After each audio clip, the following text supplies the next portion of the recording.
तो कहानी शुरू होती है अटैक ऑन टाइटन फिल्म के दूसरे भाग से। अगर आपने पहला भाग नहीं देखा है तो उसका लिंक नीचे डिस्क्रिप्शन में दिया गया है। हम कहानी में थोड़ा पीछे जाते हैं, एरिन के बचपन में। हम देखते हैं कि उसके पिता उस पर एक प्रयोग कर रहे हैं। वो उसे एक खास तरह का सीरम इंजेक्ट करते हैं जिससे उसका डीएनए बदल जाता है। इसी सीरम की वजह से एरिन को टाइटन में बदलने की ताकत मिलती है। एरिन की माँ इस बात से बिल्कुल खुश नहीं थी। वो नहीं चाहती थी कि उसके बेटे को कुछ भी इंजेक्ट किया जाए, लेकिन उसके पिता का मानना था कि जब एरिन बड़ा होगा तो यही सीरम मानवता को बचाने में उसकी मदद करेगा। वहां कैप्टन जिल भी मौजूद थे और उन्होंने एरिन को छुपाने में मदद की। इसके तुरंत बाद सरकार एरिन के माता पिता को गिरफ्तार करने के लिए पहुंचती है। उन्हें पता चल जाता है कि उसके पिता गुप्त प्रयोग कर रहे थे जो कि पूरी तरह से गैर कानूनी था, खासकर आम लोगों पर। कमांडर कुबो सैनिकों का नेतृत्व कर रहे थे। जब एरिन के माता पिता ने विरोध किया तो सैनिकों ने उन्हें मार डाला। इस बीच एरिन और कैप्टन जिल छुप जाते हैं। फिर कुबो पूरी लाइब्रेरी को जलाने का आदेश देता है। जिल किसी तरह एरिन को लेकर भागने में सफल हो जाते हैं। अब कहानी वर्तमान समय में पहुंचती है, जहां टाइटन जागता है और खुद को सैनिकों से घिरा हुआ पाता है जिन्होंने उस पर हथियार तान रखे हैं। पता चलता है कि जनरल कुबो ने ही उसे पकड़ने का आदेश दिया था। कुबो एरिन के टाइटन में बदलने से खुश नहीं था। उसका एक अलग ही नजरिया था। उसका मानना था कि इंसानियत तभी एकजुट हुई जब उन्हें दीवारों के पीछे रहने और टाइटन्स के खिलाफ लड़ने के लिए मजबूर किया गया। भले ही भोजन की कमी हो गई थी, लोग खुश थे क्योंकि सब बराबर थे, कोई किसी से ऊपर नहीं था। लेकिन एरिन की टाइटन में बदलने की ताकत इस संतुलन को बिगाड़ सकती है।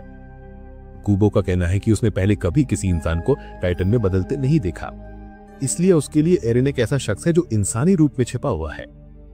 एरिन के शरीर के अंगों का फिर से उगाना भी एक असामान्य बात है। कोई आम इंसान ऐसा नहीं कर सकता।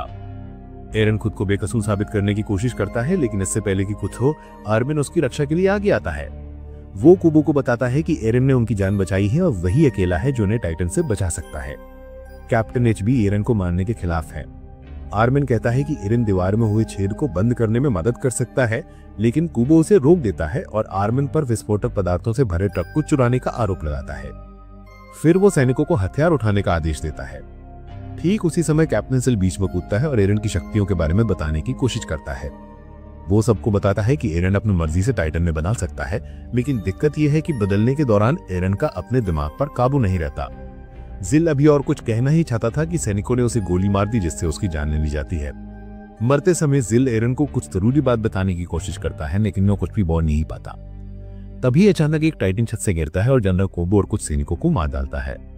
बाकी बचे सैनिक गोलियां चलाते हैं, लेकिन इसका कोई फायदा नहीं होता।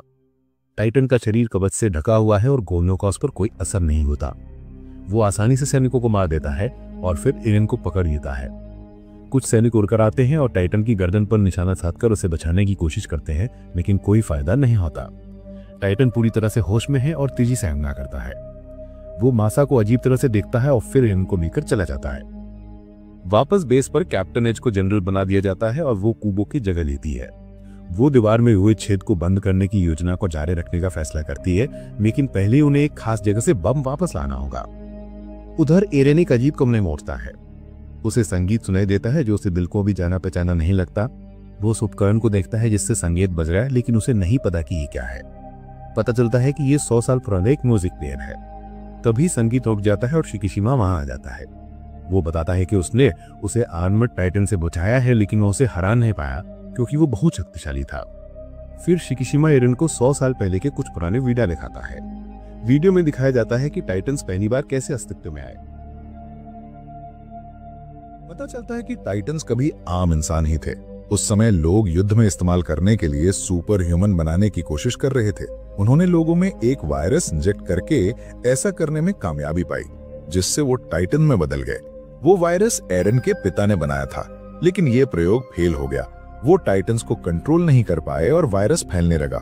लोग टाइटन्स में बदलते रहे और हर जगह तबाही मचाते रहे।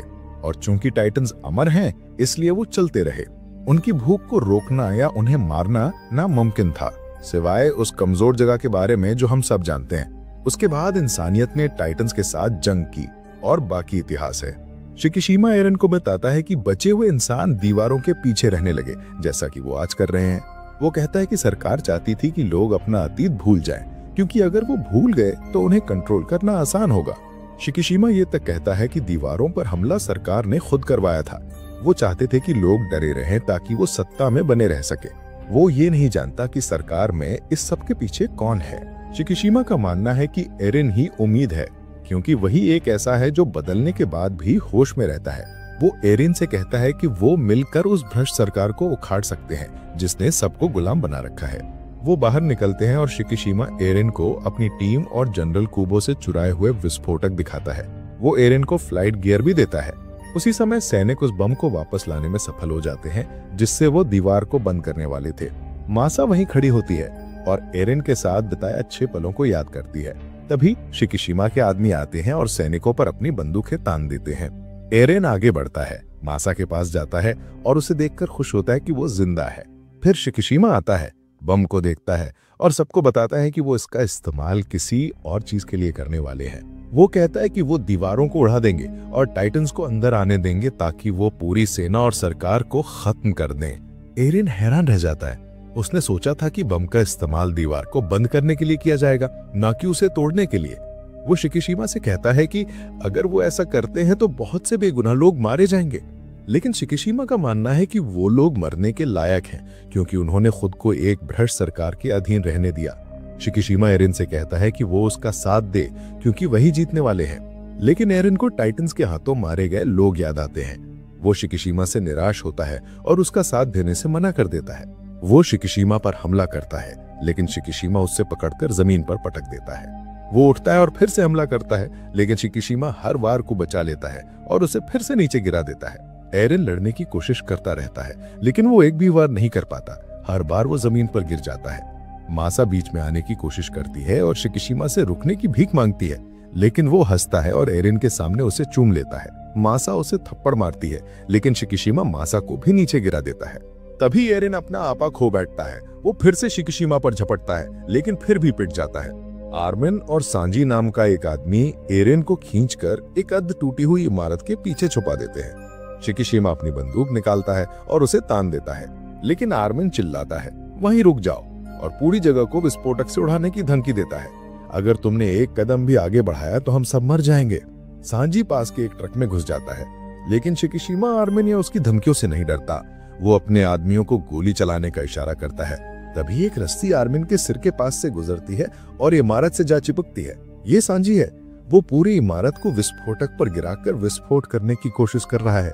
आर्मिन ट्रक लेकर भाग जाता है। सांजी पूरी ताकत से खींचता है, लेकिन शिकिशिमा के आदमी उससे गोली मार देते हैं। अपनी आखिरी सांस में सांजी इमारत को गिराने में सफल हो जाता है। विस्फोटक फट जाते हैं। एक जोरदार धमाका होता है। आसपास खड़े लोग मारे जाते हैं, लेकिन किसी तरह शिकिशिमा बच जाता है। वो बम पाने के लिए ट्रक पर चढ़ जाता है। वो अपनी तलवार निकालता है। हमारी टीम जितनी तेजी से हो सकता है भागने की कोशिश करती है, लेकिन तभी शिकिशिमा एक टाइटन में बदल जाता है। आर्मिन ये देखकर हैरान रह जाता है। अब सब कुछ साफ हो जाता है। शिकिशिमा ही वो आर्मर्ड टाइटन था जिसने पहले उन पर हमला किया था और कूबो के मरने के बाद एरिन का अपहरण किया था। एरिन डर के मारे देखता है। वो खुद को काटकर बदलने की कोशिश करता है, लेकिन जांग उसे रोकता है और चेतावनी देता है कि हमें नहीं पता कि ये दोबारा काम करेगा या नहीं। जांग उसे कहता है कि हम मिलकर शिकिशिमा को हराएंगे। टाइटन उनकी ओर बढ़ना शुरू कर देता है, अपनी ताकत दिखाता है।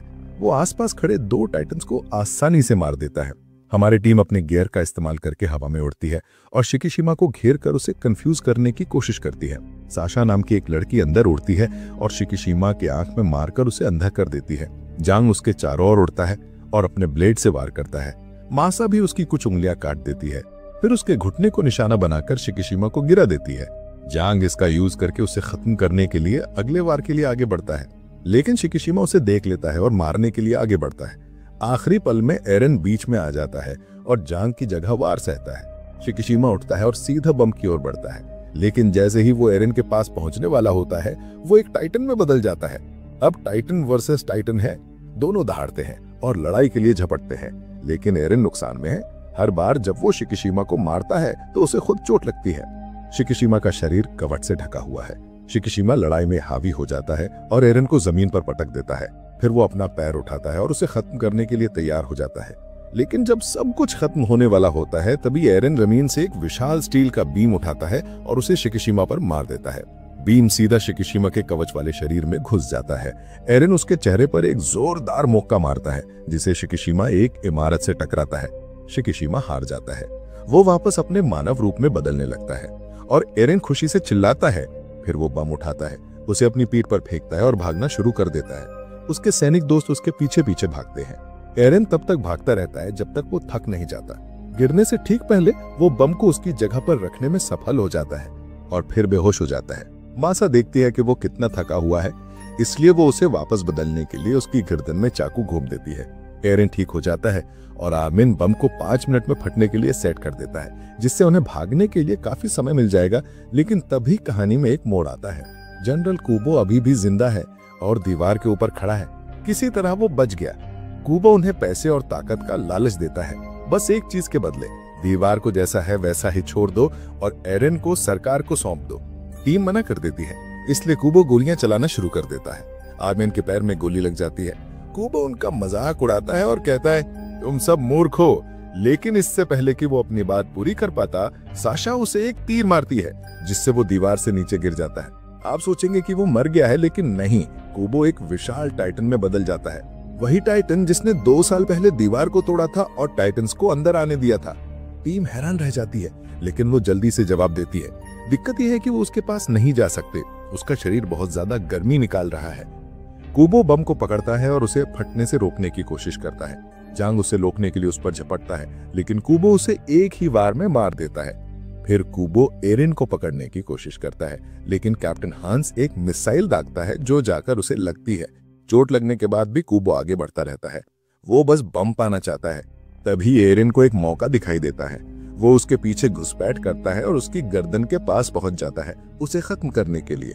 उसी समय 5 मिनट की गिनती खत्म हो जाती है, लेकिन कुछ नहीं होता। बम नहीं फटता। पता चलता है कि कूबो ने बम के कोर को डैमेज कर दिया था। मासा उसे ठीक करने के लिए दौड़ती है, लेकिन उसे नहीं पता कि यह कैसे काम करता है।